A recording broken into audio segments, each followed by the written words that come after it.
Hello दोस्तों, आज हम क्लास 10th का बायोलॉजी चैप्टर 1 यानी कि जैव परिक्रम पोषण का वस्तुनिष्ठ प्रश्न हल करते हैं। हमारा पहला क्वेश्चन दिया हुआ है, वैसे पौधे जो पोषण के लिए सड़ी गली चीज़ों पर आश्रित रहते हैं वे क्या कहलाते हैं? फर्स्ट ऑप्शन में दिया हुआ है परजीवी, सेकंड में है मृतजीवी एंड थर्ड में है स्वपोषी एंड फोर्थ में है परपोषी। दोस्तों, वैसे पौधे जो सड़ी गली चीजों पर आश्रित रहते हैं उसे हम मृतजीवी कहते हैं। सेकंड नंबर क्वेश्चन दिया हुआ है, स्वपोषी भोजन के लिए आवश्यक है क्लोरोफिल, सूर्य प्रकाश, H2O एवं CO2, इनमें से सभी। तो दोस्तों, इनमें से सभी होंगे क्योंकि स्वपोषी पौधों के लिए क्लोरोफिल भी आवश्यक है, सूर्य प्रकाश भी और H2O एवं CO2 भी आवश्यक है। थर्ड नंबर क्वेश्चन है, वायुमंडल में CO2 का कितना प्रतिशत है?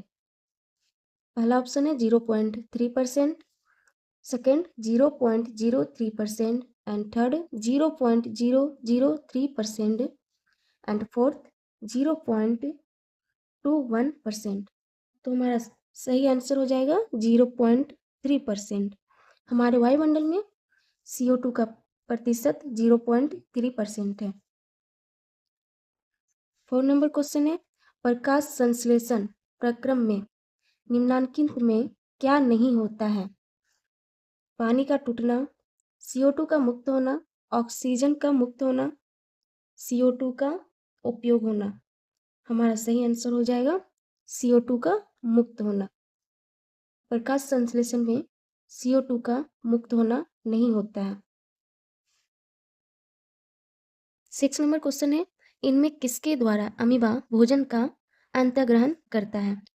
पहला ऑप्शन है कुटपाद, दूसरा ऑप्शन है परिवहन, थर्ड ऑप्शन है भोजन रसदानी, फोर्थ ऑप्शन है केंद्रक।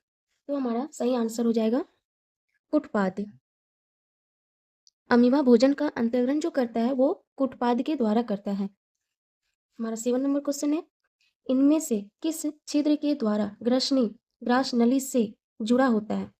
पहला है निगल द्वार, दूसरा है कंठ द्वार, तीसरा है मल द्वार और चौथा है इनमें कोई नहीं। तो हमारा सही आंसर हो जाएगा निगल द्वार। ग्रहणी भाग है मुख गुहा का, अमाशय का, छोटी आंत का, बड़ी आंत का।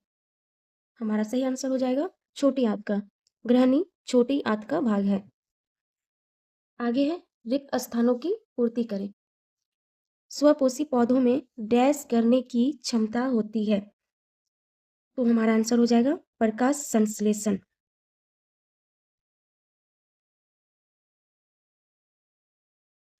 स्वपोषी पौधों में प्रकाश संश्लेषण करने की क्षमता होती है। सौर ऊर्जा का परिवर्तन प्रकाश संश्लेषण में डैश ऊर्जा में होती है, रासायनिक ऊर्जा में होती है। सौर ऊर्जा का परिवर्तन प्रकाश संश्लेषण में रासायनिक ऊर्जा में होता है। वायुमंडल में से पत्तियां CO2 डैश द्वारा ग्रहण करती है, रंध्रों द्वारा ग्रहण करती है। फोर्थ है, वे सारी क्रियाएं जिसके द्वारा जीवों का अनुरक्षण होता है डैश कहलाती है, जैव परिक्रम कहलाती है। हमारा 5वां क्वेश्चन है, सूर्य के प्रकाश को डैश अवशोषित करता है? सूर्य के प्रकाश को क्लोरोफिल अवशोषित करता है। छठा क्वेश्चन है, मनुष्य के आहार नाल की लंबाई करीब डैश मीटर तक की होती है?